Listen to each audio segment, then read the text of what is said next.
two ways to separate data from one column.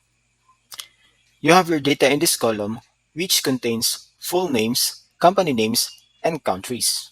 You want to create one column for each of these three data points. The easiest way to do this is by using flash fill.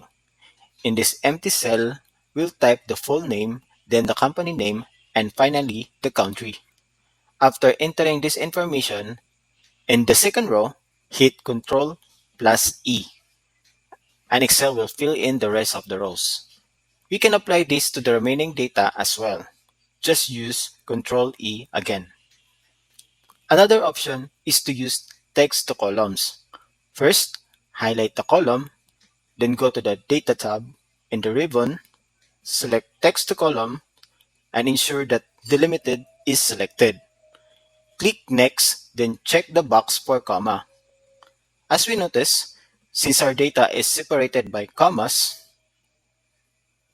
we choose this option to separate the data. Click Finish, and we will have our data separated. Lastly, we need to format this column, this particular column. Currently, all the text is capitalized, and we want to change it to normal font size. Here, we can use the formula equals proper. Select the cell, and now we have the text in the proper font style. That's all. I hope you learned something today. Good day.